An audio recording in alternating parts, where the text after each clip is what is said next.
What's up, guys? Welcome back to Nerd On at E3. I am Josh. We are at the Cyberpunk 2077 CD Projekt Red booth, and I am joined by Stanisław. I work as a writer at CD Projekt Red. So basically, part of the story team, we come up with the story outline and the dialogues. That's me. Probably one of the most important parts. It starts with the base. It's all important. It's a very conceptual role that kicks in very early in development. But narrative is all about teamwork. Yeah, so, of course. Yeah.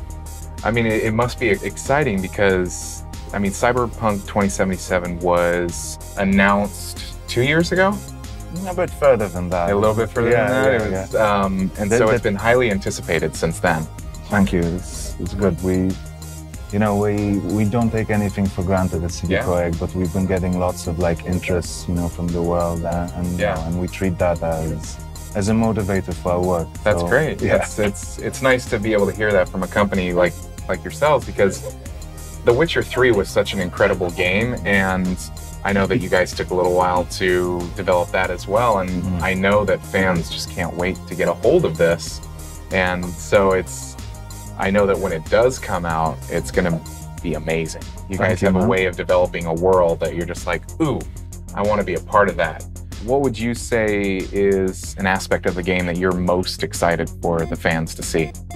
What we want to go for in Cyberpunk is a seamless blend between what you get in the gameplay and the actual dialogue scenes. As you remember from The Witcher, it was a case of that, it was very heavily cinematically influenced style. You got the shots on the characters when they were talking. In Cyberpunk, we're going for a different approach in the sense that we want the blend between gameplay and the dialogue and the story-heavy sequences to be seamless in the sense that in these dialogues, you're never just an observer. You're always a participant, an actor, so to say. So when a dialogue scene begins, you just approach it just like that. You're not locked, and we're not forcing you to look in any sort of particular way. In actual fact, the things you do, you're free to do, to interact with the world while the dialogue is lasting. What that means is that everything you do in the dialogue scenes, which you feel like your gut reaction to what happens, will influence how the dialogue actually progresses. That's awesome. I mean, it's quite interesting to see this title come out after The Witcher 3 because it's such a spectrum.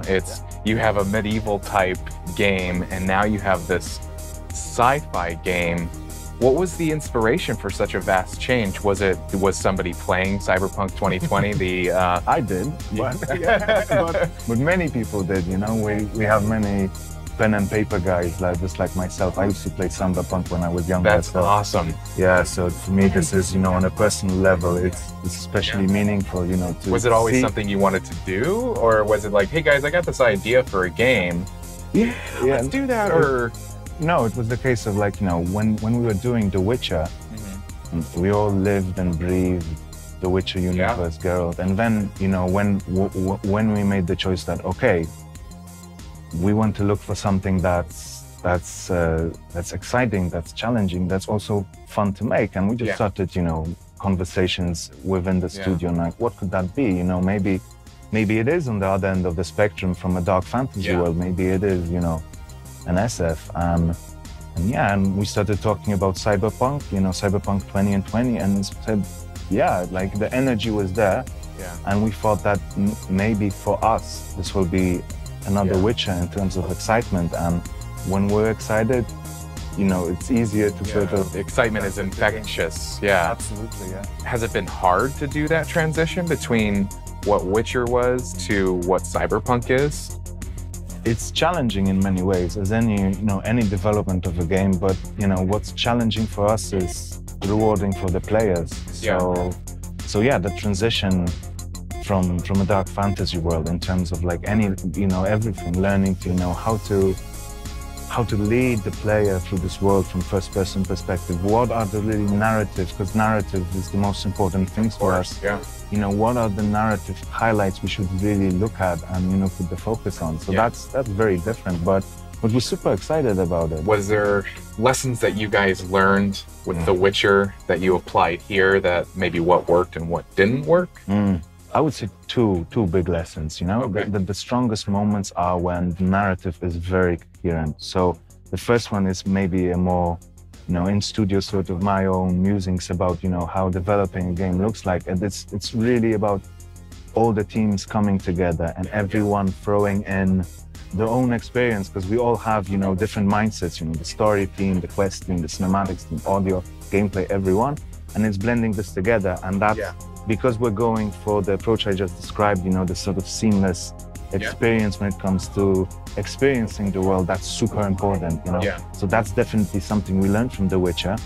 Another thing is, I think that the most important moments in terms of emotion, they come up when we touch upon like universal human values and feelings. So I think what touched people when they played The Witcher is that, you know, it was a story about the dark fantasy world, lots of, you know, powerful forces and dark forces involved.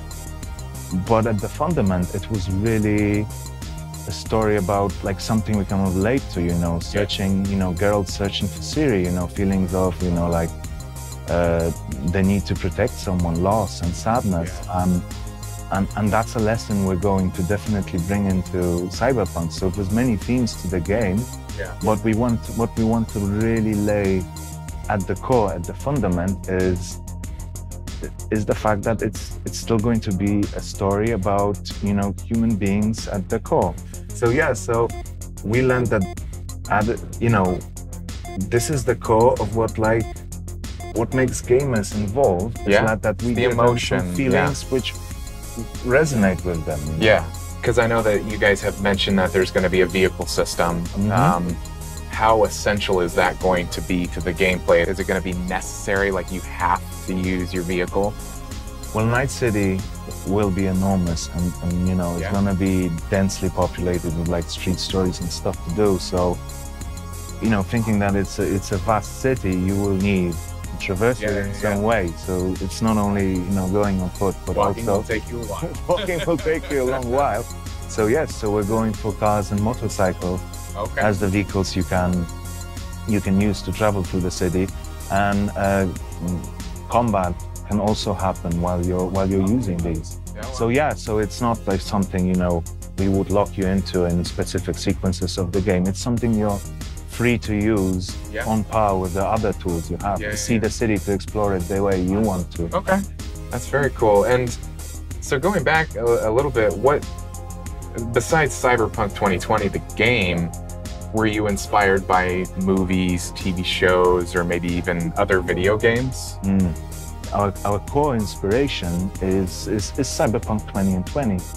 Because it's like, whenever we have doubts about, you know, what the mood is or the atmosphere, then we look at Cyberpunk 2020 as a big road sign showing us, you know, okay, this is what punk is, you know, this is sort of the atmosphere.